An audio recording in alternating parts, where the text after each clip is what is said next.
DOJ probing paralegal who protested Homeland Security head at Mexican restaurant. The U.S. Department of Justice, DOJ, is reviewing the conduct of one of its paralegals who participated in a protest that disrupted Department of Homeland Security, DHS, Secretary Kirstjen Nielsen during a dinner at a Mexican restaurant in D.C. on Tuesday.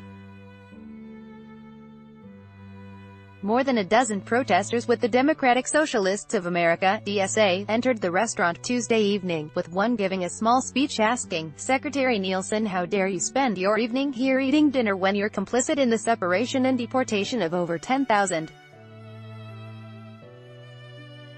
children separated from their parents?" The protesters were seeking to make a statement against the since-reformed zero-tolerance policy, which exacerbated the separation of undocumented children from their parents when they were arrested by Immigration and Customs Enforcement (ICE), an agency under DHS, and therefore Nielsen. "If kids don't eat in peace, you don't eat in peace," protesters chanted.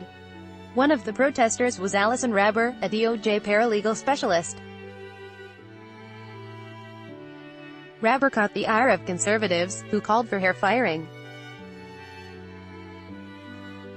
The Daily Caller was tipped off by a Trump administration official to her participation in the protest. According to the Washington Examiner, which spoke with Raber and a DOJ official, she's still employed by the department but her actions are being scrutinized under an internal review.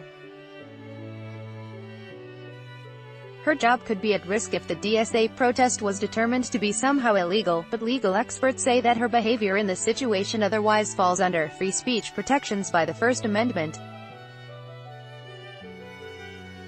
Raber was accused by the Daily Caller of posting political messages during work hours on her personal Twitter account.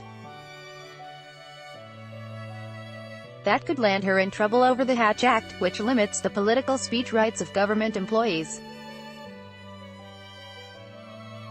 Nonetheless, if she is expressly supporting a political candidate, there could be a Hatch Act issue. But if she's just expressing her views about public issues, she is protected by the First Amendment, law professor Jeffrey Stone of the University of Chicago told the Washington Examiner. She allegedly posted, "Keeping families together in jail is not an acceptable solution." Wednesday afternoon, the Daily Caller said. That was after U.S. President Donald Trump issued an executive order he claimed would protect undocumented families from separation after they've been arrested and put in jail. It's impossible to determine whether her other tweets speak to any political parties or candidates, as she has made her account private. However, Raber's comments to the Examiner de-emphasized the DSA's pertinence, saying, "We aren't the only ones who can do this, anyone can confront DHS or ICE agents," she added.